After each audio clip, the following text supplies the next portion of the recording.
ఇక డీటెయిల్స్ చూసుకున్నట్లయితే పెట్టుబడులే లక్ష్యంగా విదేశీ పర్యటన చేపట్టిన తెలంగాణ ముఖ్యమంత్రి రేవంత్ రెడ్డి అమెరికా పర్యటన ముగిసింది. 9 రోజుల పాటు అమెరికాలోని పలు ప్రాంతాల్లో పర్యటించిన రేవంత్ బృందం దాదాపు 31,000 పెట్టుబడుల్ని ఆకర్షించగలిగింది. నేటి నుంచి రేవంత్ బృందం దక్షిణ కొరియాలో పర్యటిస్తోంది.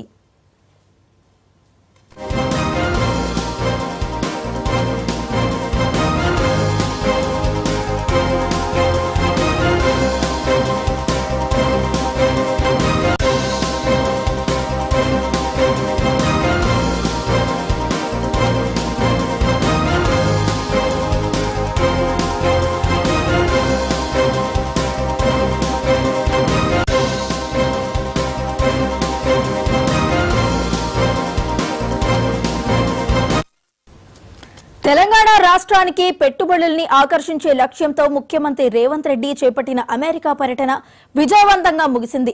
31,532 కోట్ల పెట్టుబడులతో దాదాపు 30,750 కొత్త ఉద్యోగాలను కల్పించేలా 19 కంపెనీలతో సంప్రదింపులు, ఒప్పందాలు చేసుకున్నారు.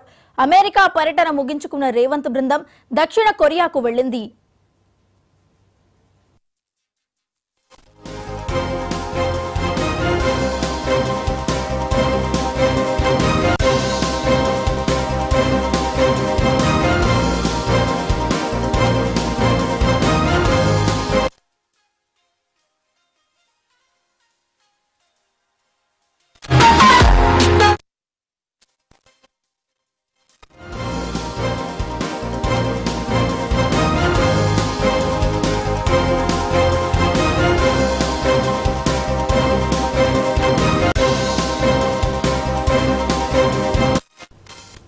ముఖ్యమంత్రి అమెరికా పర్యటన విజయవంతమైంది. తెలంగాణలో పెట్టుబడులకు వివిధ రంగాల్లో ప్రపంచంలో పేరొందిన భారీ కంపెనీలు ముందుకు వచ్చాయి.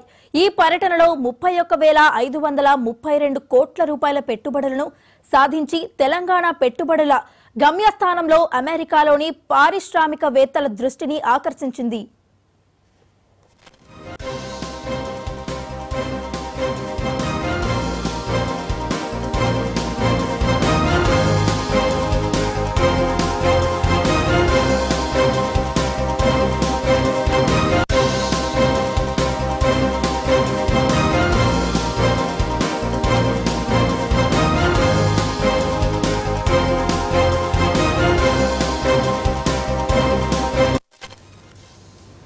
అమెరికా వేదికగా ముఖ్యమంత్రి రేవంత్ రెడ్డి తెలంగాణను ఫ్యూచర్ స్టేట్ గా ప్రకటించడం, హైదరాబాద్ 4.0 సిటీగా అభివృద్ధి చేసేందుకు రాష్ట్ర ప్రభుత్వం ఎంచుకున్న వివిధ ప్రాజెక్టులకు భారీ స్పందన లభించింది. ఈ పర్యటనలో దాదాపు 19 కంపెనీలు రాష్ట్ర ప్రభుత్వంలో కలిసి పనిచేసేందుకు అవగాహన ఒప్పందాలు చేసుకున్నారు. దీంతో రాష్ట్రంలో 30,750 కొత్త ఉద్యోగాలు లభించనున్నాయి.